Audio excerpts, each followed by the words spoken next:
আমাদের বাঙালিদের ভাত ছাড়া চলে না। অন্যদিকে উত্তর ভারতে রুটি প্রধান খাবার, কিন্তু স্বাস্থ্যের দিক থেকে বড় প্রশ্ন থেকে যায়, ভাত ভালো না রুটি ভালো। আজ সেই বিভ্রান্তি দূর করা যাক সহজ কিছু তথ্য দিয়ে। 1. ক্যালোরি এবং কার্বোহাইড্রেট।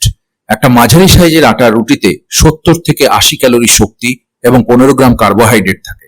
অন্যদিকে প্রায় 100 গ্রাম সেদ্ধ ভাত থেকে আমরা পেতে পারি 120 ক্যালোরি শক্তি এবং 28 গ্রাম কার্বোহাইড্রেট। অর্থাৎ ভাতে কার্বোহাইড্রেট এবং ক্যালোরি দুই রুটির তুলনায় বেশি থাকে। 2. ফাইবারের পরিমাণ। খাদ্যে ফাইবার আমাদের হজম ভালো রাখে এবং রক্তে শর্করা নিয়ন্ত্রণ করে। গমের আটা রুটি ফাইবারে সমৃদ্ধ। পালিশ করা সাদা ভাতে ফাইবার প্রায় নেই বললেই চলে। তবে ব্রাউন রাইসে বেশি ফাইবার থাকে।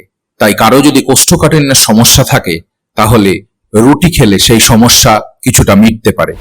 3. প্রোটিন এবং ক্ষুদ্র পুষ্টি উপাদান। রুটিতে বেশি প্রোটিন এবং খনিজ থাকে, যেমন লোহা, পটাশিয়াম, ম্যাগনেসিয়াম ইত্যাদি। ভাতে প্রোটিন কম, তবে দ্রুত শক্তি দেয়। বেশি এনার্জি দরকার এমন মানুষের জন্য ভাত ভালো খাবার। 4. গ্লাইসেমিক সূচক।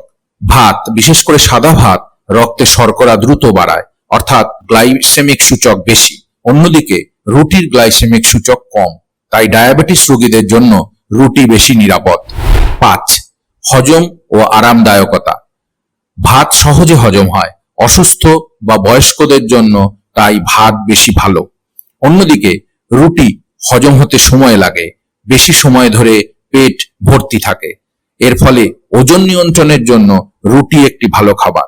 সুতরাং বলা যায়, ওজন নিয়ন্ত্রণ এবং ডায়াবেটিসের জন্য গমের রুটি, অন্যদিকে দ্রুত শক্তি ও সহজ হজমের জন্য ভাত বেশি ভালো। তবে সবচেয়ে ভালো উপায় খাদ্যে ভাত এবং রুটি দুটোই পরিমিতভাবে রাখা। পুরোপুরি ভাত বা রুটি বাদ দেওয়ার দরকার নেই। পরিমাণ নিয়ন্ত্রণ করুন আর সাথে শাকসবজি ও প্রোটিন খান।